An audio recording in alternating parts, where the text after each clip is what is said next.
নমস্কার বন্ধুরা, ক্যারিটি kitchen and ব্লগে তোমাদেরকে স্বাগত জানাই। আশা করি তোমরা সবাই খুব ভালো আছো এবং তোমাদেরই ভালোবাসায় আমিও খুব ভালো আছি।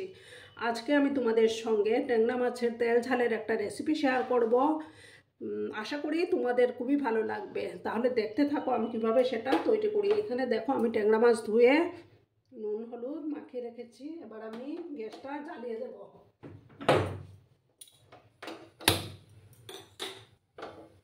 এবার একটা প্যান বসিয়ে দিলাম আমি। প্যানটা গরম হয়ে যাওয়ার পর আমি তেল দিয়ে দেব। আর বন্ধুরা, ভিডিও দেখার শুরুতেই কিন্তু একটা লাইক করতে ভুলো না। তোমরা লাইক করলে ভিডিও বানানোর উৎসাহটা বেড়ে যায় বন্ধুরা। প্যানটা গরম হয়ে যাক, তারপর আমি তেল দেব। দেখো বন্ধুরা, প্যানটা গরম হয়ে গেছে। এবার আমি তেল দিচ্ছি। আমি সর্ষের তেলে এই রান্নাটা করব। তেল দিয়ে দিচ্ছি। তেলটাকে এখন ভালো করে গরম করে নিতে হবে।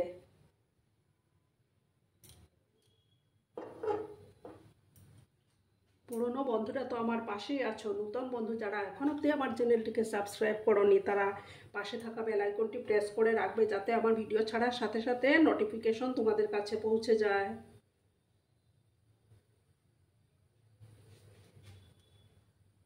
তেলটাকে গরম হতে দেব।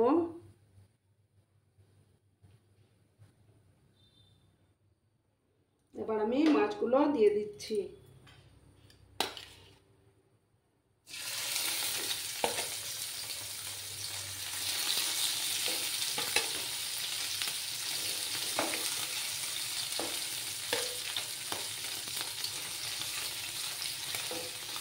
তোমরা কিন্তু পাশে থেকো বন্ধুরা।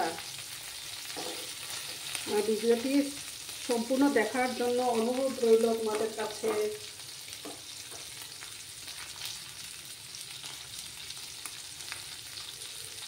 এক পাশটা যখন মাছের হয়ে যাবে তখন আমি আরেকটা পাশ উল্টে দেব। মাছগুলোকে কিছুক্ষণের জন্য ভেজে নিতে হবে। দেখো বন্ধুরা, এবার আমি আরেকটা সাইড উল্টে দেব।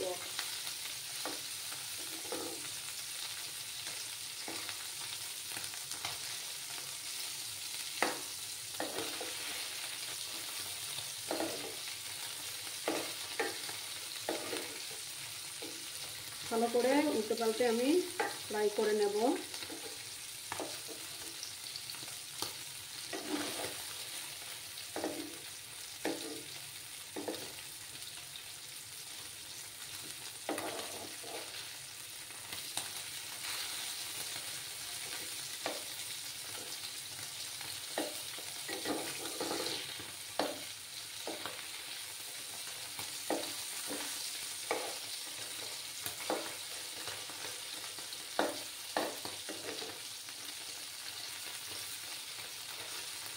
আরও কিছুক্ষণ আমাকে মাছগুলো ফ্রাই করে নিতে হবে, তারপর আমি মাছগুলো তুলব।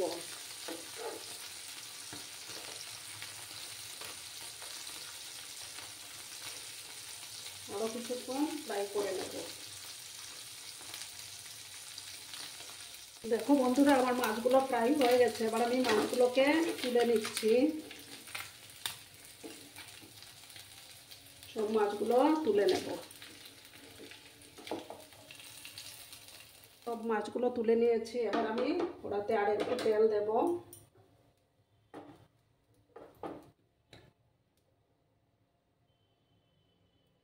ওটাতে তেল দিলাম। তেলটা ভালো করে গরম হয়ে যাক।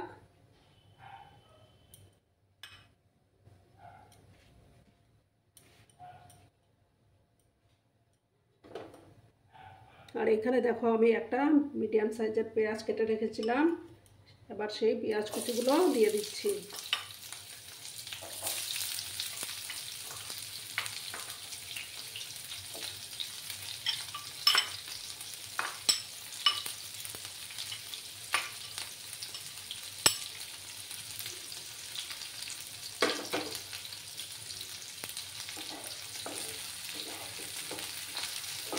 পেঁয়াজগুলোকে লাল লাল করে ভেজে নেব।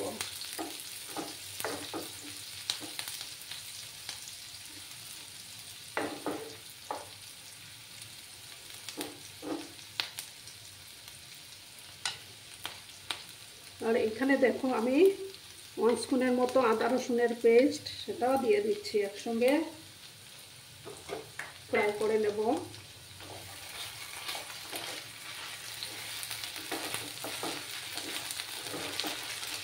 এবার আঁচটাকে আমি কমিয়ে রেখেছি।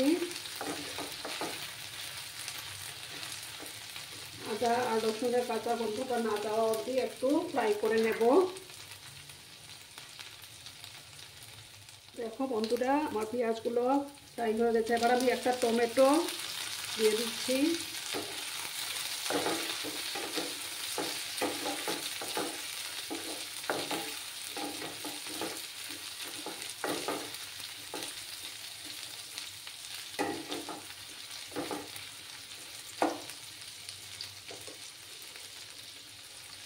একটু সময় ফ্রাই হতে দেবো। আর এদিকে দেখো আমি এখানে 1/2 চামচ জিরে গুঁড়ো আর 1 চামচ ধনে গুঁড়ো আর কাশ্মীরি লঙ্কার গুঁড়ো 1 চামচ আর হলুদ গুঁড়ো 1/2 স্পুনের মতো দিয়েছি। এটা মশলাটাকে আমি গুলিয়ে নিয়েছি।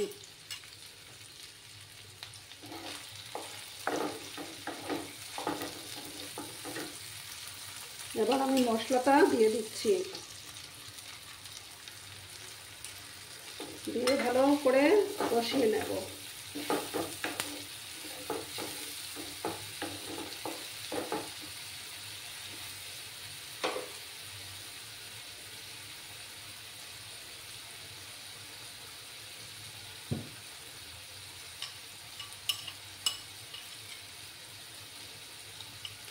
মশলা বাটিটা ধুয়ে একটু জল দিলাম।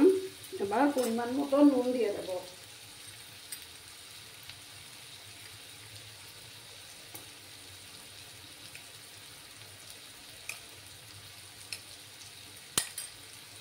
নুন দিয়ে দিলাম। এবার ভালো করে কষিয়ে নেব।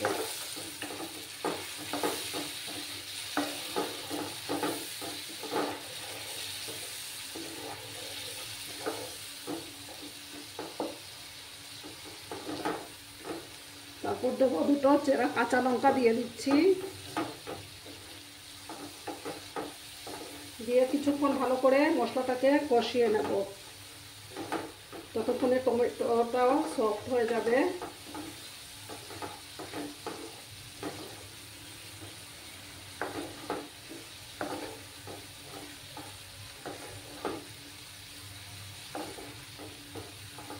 তোমরা কিন্তু সাথে থেকো বন্ধুরা।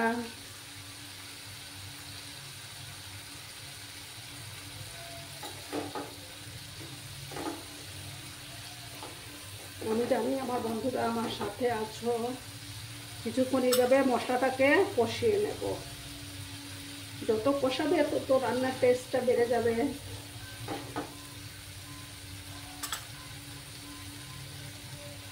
দেখো বন্ধুরা, মশলাটার থেকে তেল ছাড়তে শুরু করেছে। এবার আমি জল দেব। এটাতে আমি জল বেশি ইউজ করব না।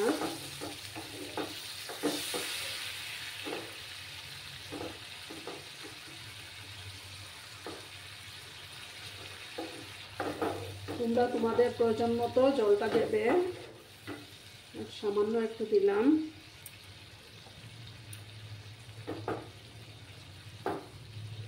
দিয়ে এবার আমি জলটা ফুটে উঠুক, তারপর আমি মাছগুলো দিয়ে দেব।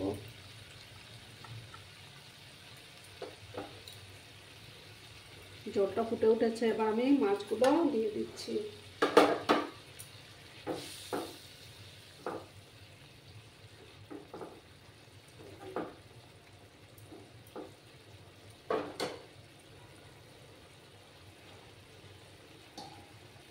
দিয়ে আমি 2-3 মিনিটের জন্য এটাকে ঢাকা দিয়ে রাখবো, চুলার আঁচটাকে একটু কমিয়ে।